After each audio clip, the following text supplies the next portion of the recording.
দাদা সোশ্যাল মিডিয়ায় ভিডিও দেখে এসেছি 2,20,000-তে জমি, তো আমি 2 কাঠা জমি নেবো, 2,20,000 আমি পেয়ে যাবো কি এখন? একদম একদম। আচ্ছা, আমাকে এখন কত দিতে হবে তার জন্য? আগে আপনি 11,000 টাকা থেকে বুকিং করবেন টোকেন মানি দিয়ে। আচ্ছা, 11,000 দিলে এখন মানে জমির ব্যাপারটা শুরু হয়ে যাবে? বুক হয়ে যাবে জমি। আচ্ছা, একটু ডিটেইলসে বলুন। আমি ধরুন কিচ্ছু বুঝি না, আমার দর্শকদের জন্য বলুন যে কিভাবে আমি এখানে এসে জমি নিতে পারি 2,20,000 কাঠাতে। প্রথমে জমিটা দেখুন, ঠিক আছে, আমাদের আচ্ছা। স্কেচ হিসাবে প্লটটা চুজ করুন। Choose Okay. করার পর আপনি 11,000 টাকা টোকেন মানি দিয়ে জমিটা বুক করুন। বুক Okay. করার পর পেপার নিন, সার্চ করান, ঠিক আছে, আপনার লয়ার দিয়ে একদম। সার্চ করানোর টাইম আমরা 10 থেকে 12 দিন দিই। 12 দিন পর সার্চ করিয়ে যাচাই ভালো করে করিয়ে নেবেন। যাচাই করার পর আপনি এসে টাকা দেবেন, 30% ডাউন পেমেন্ট করবেন। যে আপনার 70% রেস্ট অ্যামাউন্ট হয়েছে ওটা 3 বছরে পে করবেন উইদাউট ইন্টারেস্ট, কোনো ইন্টারেস্ট লাগবে না। 3 বছর ধরে আমি দিতে পারবো টাকাটা? একদম। আর এই জমিটা কিন্তু একদম স্বামীনারায়ণ মন্দির লাগোয়া, দেখতে পাচ্ছ এই যে স্বামীনারায়ণ মন্দির।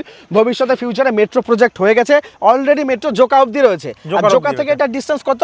জোকা থেকে 3 কিলোমিটার, আপনার 7 মিনিট। আর কলকাতার পিনকোড রয়েছে তাই তো এখানে? কলকাতা পিনকোড রয়েছে। আপনার 1 বছরের মধ্যে যখন কলকাতায় এটা পিনকোড ঢুকে গেছে, অলরেডি কলকাতা ঘোষণা হয়ে গেছে এটা। আচ্ছা, ঠিক আছে, কলকাতায় মানে ঢুকে গেছে। আচ্ছা।